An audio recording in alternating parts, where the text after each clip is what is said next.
नमस्कार, डॉक्टर डिम्पल त्यागी चैनल में आपका स्वागत है।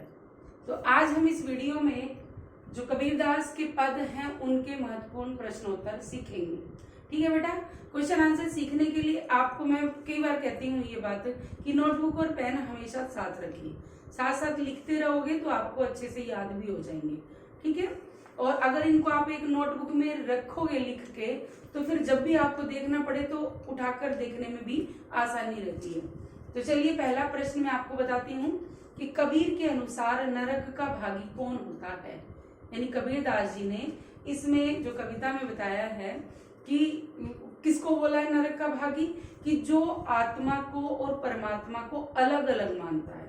ठीक है, वह नरक का भागी होता है, क्योंकि वो कहते हैं कि हम तो एक एक करी जाना, कि हम तो क्या मानते हैं कि एक ही मानते हैं दोनों को, क्योंकि आत्मा परमात्मा का ही अंश है। उन्होंने आगे भी बोला एक ही पवन, ठीक है, एक ही पानी ही, आगे एक ही अग्नि, एक ही सबके अंदर ज्योति समाना, यानी सारी चीजें क्या हैं, वो एक ही हैं। तो जो दो मानते हैं इनको, वो नरक के भागी होते हैं। समझ आ गया। आगे प्रश्न बनता है, कबीर ने संसार को पागल क्यों कहा है।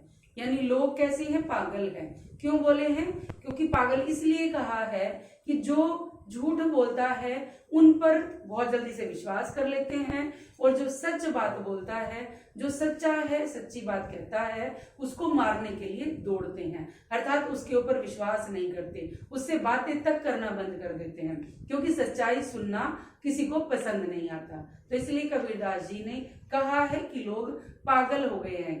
कविता में कहते हैं कि संतो देखो जगत बोराना। ठीक है, आगे है नेक्स्ट क्वेश्चन बनता है, कबीर ने किन किन बाहरी आडंबरों की चर्चा की है। कि जो बाहरी आडंबर हैं वो कौन कौन से हैं।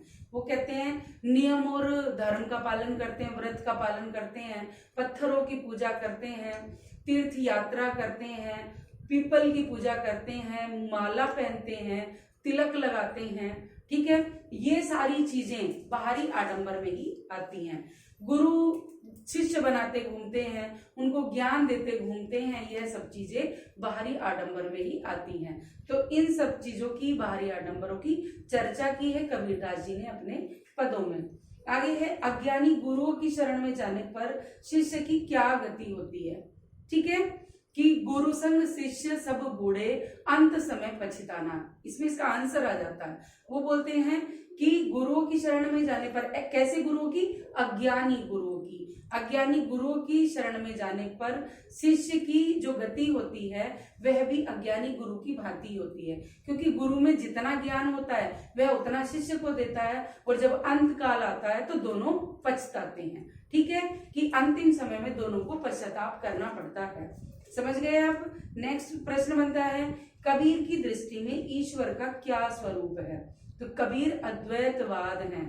ठीक है, यानी कैसे हैं, निराकार हैं, परमात्मा के रूप में हैं, जिसको हम महसूस करते हैं वह वो शक्ति है जो इस चराचर जगत को चलाती है, प्रत्येक कण में वास करती है, सबके घट में, प्राण रूप में, श्वास रूप में, सबके अंदर निवास करती है।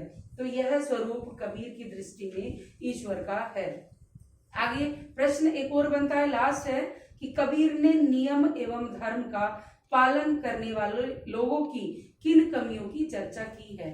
कि जो लोग नियम और धर्म का पालन करते हैं उनकी क्या कमी की चर्चा की है, कि वह आत्ममारी, यानी अपनी आत्मा को मारते हैं, यानी अपनी आत्मा की आवाज को नहीं सुनते।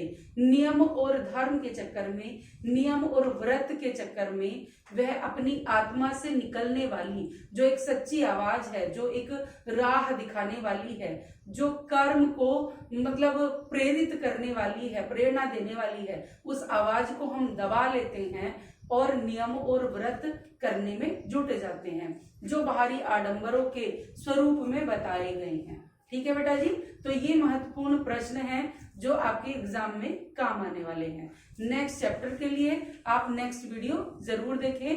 धन्यवाद।